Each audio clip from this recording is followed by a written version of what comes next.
Hey guys, MrPokke here, back with another video.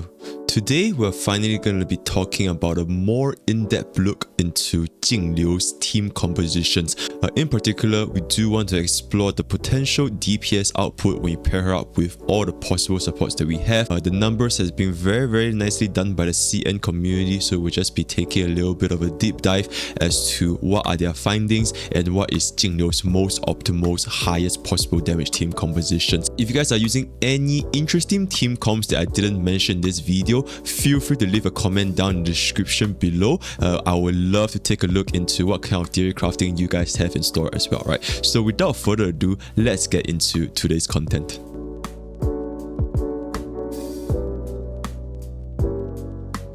Jingliu right now is very highly regarded within the CN community, being classified as one of the strongest E0S1 hypercarry due to the incredible damage potential with very minimal restrictions. Team building for Jingliu is also much more fluid compared to other DPS or other hypercarries, a case in point in Bibitor, Lune, Sile, or even Tingyun, right? As always, viable is not the same as optimal, and that is something that we have to establish every single time we go through this kind of videos, right? Do note that Jingliu's team composition, it is mainly focused on hypercarry, focusing on both giving Jingliu buffs as well as applying debuffs from the enemy. For the most part, I'm just gonna say it right now, sub DPS with Jingliu such as Blade, it is viable, but it is not optimal in the sense where the damage output provided by this comp is going to be lower compared to the hypercarry comp. Right. With regards to sustain, honestly, any sustain works, but do note that the longer the fight goes on, the more pressure it is for the sustain to heal up and keep the team alive. You basically need to have higher investments for your sustain unit. Now, why is this the case? Mainly due to two reasons. Number one being Jingliu's damage will eventually start to fall off the longer the battle goes, because there's going to be higher and higher downtime between her spectral transmigration as well as her normal state. In the early stages of the battle, you guys won't really feel it that much because we do have enough skill points. We can run her up with enough ultimates, with like Bronya's skill, Tingyun's energy to keep her within this state. But as the battle goes on and on, players will definitely face the skill point issues, even though Jingliu consumes very little skill points. She consumes very little skill points, but she doesn't provide any skill points, right? Exactly the same as Blade. So that's number one. And number two, the damage done to your team is also going to slowly start to ramp up, right? 4% of max HP over the course of the entire battle is slowly going to creep on. So sustained pressure will just go higher and higher. And that's why in the early parts, if players can end the fight very quickly with Jingliu, then sustains don't matter that much.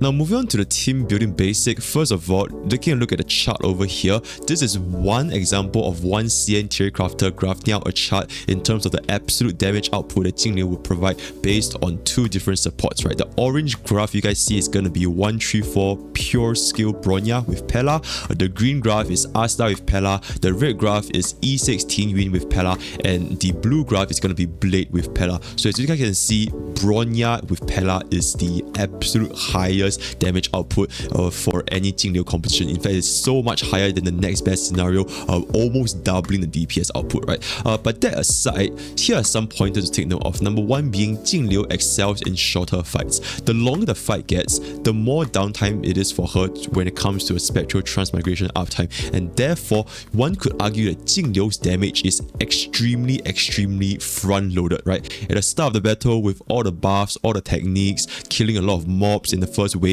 you can output damage extremely quickly. But the longer the battle goes on, when there's less mobs for Jingliu to kill, when there's less energy provided by the entire team, when there's less skill points, then the damage will start to taper off. So for the most part, Jingliu excels at short fights. Number two, Jingliu must have a debuffer, and this particular debuffer is Pela, although Silverwolf could also work, but since Pela is a 4-star and she works even better, then Jingliu must have a debuffer. Now why is this the case? It's because due to the action value advance, higher speed, and self-attack buffs within Jingliu's kit herself, the benefits provided by the debuffers are just extremely suitable, much more suitable than buffers in general. Of course, I'm not saying that we should only use debuffers, but not having a debuffer is definitely a no-no, right? Number three, the team that Jingliu runs with, they can consume skill point more freely, especially in the earlier stages, because Jingliu has the second lowest skill point consumption rate right after Blade, which is also another reason why Jingliu is just so flexible when it comes to team compositions, right? The team comps that are listed here, they are not an exhaustive list, they're just some of the best team comps. But of course, if you guys want to run her with if you want to run her with Weld, you guys want to run her with Yukong, all these kind of things is definitely doable, but I'm just listing some of the better ones for you guys out here, right? And last point, just to take note that Bronya is extremely beneficial for Jingliu, just like how Bronya is extremely beneficial for Blade. The number one reason, before I go into a little bit further more in depth later on, is simply because of skill point issues. One limiting criteria Bronya has with other DPS is that they use quite a bit of skill points, but for DPS such as Jingliu and Blade, they essentially allow Bronya to consistently use her skill every single turn, which translates into basically your main DPS being Jingliu or Blade acting twice, which is more damage output, more energy generation, and it also translates to Bronya having faster ultimate up times. And this effect is even further boosted if you have Bronya's signature light cone or her Eidolons respectively, right? So that's why Bronya is really good for Jingliu.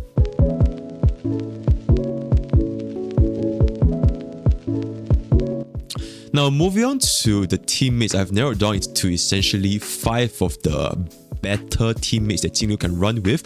The buffers being Bronya and Tingyun, the debuffers being Silverwolf and Pela, and the sub DPS being Blade alone, right? So let's just first talk a little bit about the buffers, starting with Bronya. Jingliu with Bronya and Jingliu without Bronya is a completely separate playing experience for the player. She is just that good for Jingliu.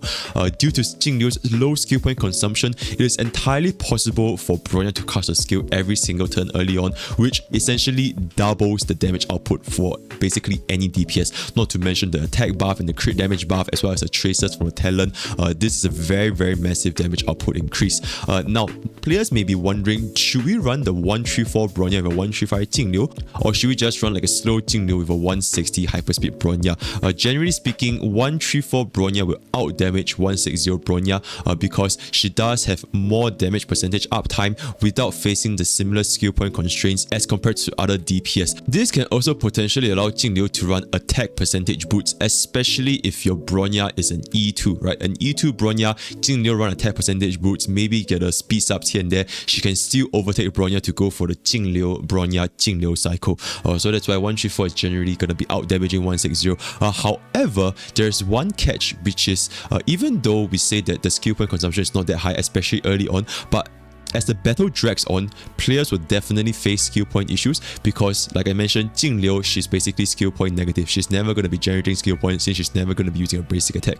While if we are going to be using 134 Bronya, she's essentially permanently casting her skill. So remaining 2 units are likely going to be your sustain and your Pela. They have to be skill point positive in order to keep this up, right? So in order to combat this, there's 3 ways. Number 1, which is the best way, just finish the battle as soon as possible so that players wouldn't feel this pressure. Number 2, run a very skill point friendly sustain unit such as Luocha. And number 3, try to get Bronya's Eidolons as well as the signature light cone. So a E1 S1 Bronya will definitely alleviate this skill point consumption issue. And as you guys can see from the little chart over here, the damage output from Bronya and Jingliu, literally just Bronya and Jingliu, is 803,000 damage, which is basically a 116% damage increase from just Jingliu's DPS alone. Now remember this number, guys, because we are going to be using this number as a reference for all of the other supports, and you guys will see exactly why Bronya is just such an amazing support, not just for Jingliu, but essentially for almost every single DPS in the game, as long as your name isn't Clara. Moving on to Tingyun. Tingyun's attack percentage buff is not very useful for Jingliu for 2 main reasons, right? Number 1, Jingliu already has a very high attack, especially from a talent, and number 2, Jingliu does have the action value advance forward, which reduces Tingyun's attack percentage buff uptime before she has to use a skill again. So this may be a little bit of a problem for Tingyun. However, the good part about Tingyun is that she has an extremely powerful ultimate with energy refund as well as damage percentage. Both of these are super beneficial for Jingliu because considering the fact that with Jingliu's ultimate is a massive damage increase, not only from the actual multiplier itself, but also essentially extending her spectral transmigration state and allowing her to cast more enhanced skills. Combining this with Dance, Jingliu with a Tingyun can easily zero cycle the very first wave as long as you guys have the minimum investments. Another thing to take note of, which is quite interesting, and I've personally tested this myself from my level 40 E0S1 Jingliu zero cycle clear, here is that Jingliu with an ER rope is really fun with Tingyun. It allows for extremely fast ultimates, especially after killing mobs, which translates to a very high enhanced state uptime, which is basically more damage. So if you guys want to try this out, definitely go ahead and do so. If you guys are not running Tingyun with Jingliu, then I wouldn't recommend players to run ER rope, because like I mentioned in my CN unit analysis for Jingliu, ER rope doesn't really help us break any thresholds unless she kills a lot of units, which is not very consistent. But if you are going to be running Tingyun, especially an E6 Tingyun which refunds 60 energy with Jingliu, then having an ER rope with her is going to create some really nice combos, right? Last point is that at this point, do note that Bronya with Tingyun has a less damage output than Bronya with Pela. Pela is essentially always going to be a staple for Jingliu, so do keep this in mind. And because of this, when players are trying to allocate their supports, especially between two different team comps in MOC, you might want to consider running Tingyun on the second comp instead, since Bronya plus Pela works really well with Jingliu, and Tingyun's usage can then be allocated to another DPS, which almost every single DPS appreciates Tingyun's ultimate and skills, right? And then taking a look over here at the absolute damage increase, it is at a 527,453, which is a roughly 42.37% damage increase. Comparing this with Bronya, it was previously a massive 116% damage increase. So I hope this just goes to show exactly how strong is Bronya when paired up with Jingliu. Now, just one honorable mention to our support unit is going to be Asta. Now, Asta is not as valuable for Jingliu due to 2 buffs being attack percentage and speed. Like I mentioned, same thing for Tingyun.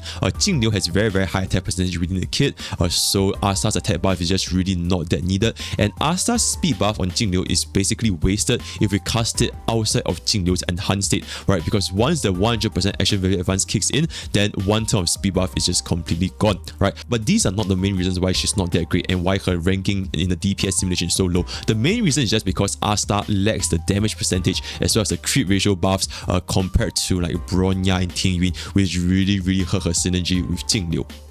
As you can see, from a single support perspective, her damage output increase for Jingliu is 33.06%, which is around 10% lower than Tingyun and almost 80% lower than Bronya, right? The CM bros unfortunately didn't really calculate the math for Yukong, especially the E6 Yukong. So if anybody have any experiences using Yukong with Jingliu, feel free to let me know. But for the most part, based on my personal experience, it's not that great, just because of the fact that Yukong's crit rate buff is very easily wasted, and Yukong's attack percentage buff, like I mentioned, is just not getting appreciated by Jingliu because of how much attack she already has, right? The only buff that Yukong provides to Jingliu that is good is essentially the crit damage buff, and even that is to an extent somewhat wasted because Jingliu already, if you guys are building Jingliu right, especially after watching my CN unit analysis, you should be stacking on as much crit damage as possible. So even then, Yukong's crit damage buff is not that useful, and the lack of damage percentage buff is just, I would assume, not gonna be a very good pick for Jingliu. Now moving on to the debuff first. First of all, we have to start with Pela. Pela is really synergistic with Jingliu due to 2 main reasons, which is the defense down as well as her E4 unlocking the ice res down. With another support like Bronya or even Tingyun, Pela can help increase Jingliu's final damage output via debuffs. Another reason is also the debuffs that are completely unaffected by Jingliu's action value advance forward, right? So no matter how far she goes, the enemy is always going to be marked with the same amount of turns remaining for all the debuffs. And then AoE defense down, it also benefits Jingliu's basic attack patterns because her enhanced skill and the ultimate, it hits 3 targets. So having an AoE defense down basically marks this to all of the targets. And lastly, Pela plus Silverwolf can reach a 100% defense down very easily, and this also creates another potential 2+2 composition with Pela, Jingliu, Silverwolf, and maybe Japart or even Fu Xuan, right? So that's another composition that you guys can consider. And then you guys can see over here, the damage output increase for just Pela with Jingliu alone is a roughly 51.94%, which is much higher than Asta and Tingyun, and only really losing out to Bronya because Bronya is just that broken, right? So that is that for Pela. Now, the last debuffer that we can talk about today is going to be Silverwolf. Similar to Pela, Silverwolf's defense down, as long as all the other debuffs that she has, right? She has res down, attack down, speed down, all this kind of thing, is a really good for DPSs such as Jingliu, considering that Jingliu's light cone does have defense down, or if you're going to be equipping Genius 4P set for Jingliu. So both of these points apply to both Pela and Silverwolf. But a good thing for Silverwolf that no other units can do, which is basically it allows Jingliu to cover more elements via her weakness implant, which reduces the resource allocation to like maybe investing in other units. So this point alone should just push her out, especially for the new players maybe started the game on Silverwolf's banner. If you guys have Silverwolf, you guys basically can just run her with Jingliu and just tackle all the stages that has only like quantum weakness or ice weakness, right? A downside is that she is single target focused, unlike Pela's AoE defense down. Her defense down is only focused on single target, as well as the basic attack talent is also on a single target. But Silverwolf is still pretty good with Jingliu, because Jingliu's absolute raw damage, especially when you consider that you are going to be pairing her with a buffer, she should still be able to kill the mobs rather easily. The only issue that you might face is basically when you face against 2 elite bosses, then the damage might fall off a little bit. Another thing to take note of, and this is strictly for Silverwolf alone as well, is that she has the highest personal damage out of all the supports via either a break effect set or even a crit ratio set for Silverwolf with a very high idolate, right? So taking a look at the damage output increase, you can see that the damage output for a single target is a roughly 79.73%, and this is assuming that you did not implant the weakness, right? The enemies are really weak to ice, then you can run Silverwolf. If you implant the weakness for enemies that are not weak to ice, then the damage increase is actually really high at up to 104.66%. So that is something to consider. Now, one last person we go through before we just summarize everything up is that Blade as a sub DPS with Jingliu, and why this composition is not as optimal, right? Not as optimal doesn't mean it's not viable, right? Just not as optimal compared to the previous hypercarry setup. Number one is that sub DPS with Jingliu's damage output is not high, because while both of them use very little skill points and both of them technically benefit from the defense down enemies, one of them is going to be lacking the crucial support buffs such as Bronya and Tingyun, which will massively increase our damage output, right? Because Bronya's buff, like you guys see just now, it only benefits a single unit, and that single unit is going to output like 100% more damage, right? And unfortunately, she can't buff both units at the same time. So it is better for players who want to clear difficult stages and they're unable to do so to invest in a hyper carry DPS setup for Jingliu. But this composition with Jingliu, Blade, Bronya, as well as the sustain is very comfortable to play, right? This is very comfortable. You guys can just go full AI, because not particularly because of Jingliu, but Blade is just such an excellent AI unit, and then Jingliu with Blade as well as a debuffer or buffer like Bronya and a nice sustain, they can pretty much just clear most if not all auto-bow content. So this is very comfortable, right? So that is going to be that for Blade. And now we have come to our second last section, which is basically the DPS simulation ranking. So in grand summary, you guys can see over here, taking Bronya Pela as the strongest DPS parry, you can see that she's at 100%. Then this just slowly goes down the list, right? From Bronya Silverwolf to Bronya Tingyun to Bronya Blade, which is honestly not that bad of a ranking compared to all the other DPS. And then you can see the Pela Silverwolf, Silverwolf Tingyun, and so on and so forth. And all the way the last one is going to be Asta plus Tingyun. So this is just something for you guys to know and to consider for your reference if you guys are thinking about which kind of team can we deal the highest amount of damage possible.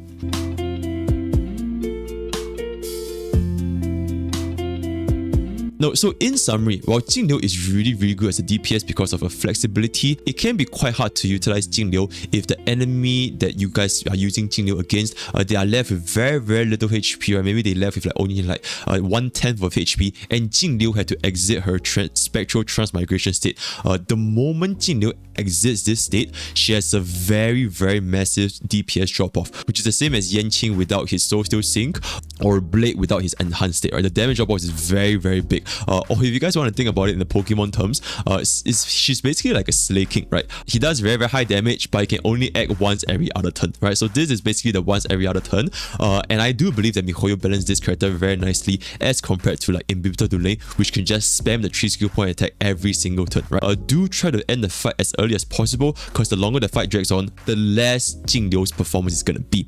That being said, Jingliu does have very beginner friendly team comps with a lot of free to play options, even for those players without Bronya. And CN, like I mentioned earlier just now, they do believe that Jingliu is the strongest E0 S1 DPS, even more so than Imbibitor Dulane, because of there are less conditions, less limitations for Jingliu to perform in the fullest capacity, right? And generally speaking, she's just a lot easier and a lot comfortable to use for the new players, right? And then to summarize everything up, the most versatile composition is going to be with the sub DPS Blade plus Bronya. The highest possible damage is going going to be Bronya plus Pela, and the highest elemental coverage is going to be Silverwolf plus Pela, and then you slap on the right sustain element, right?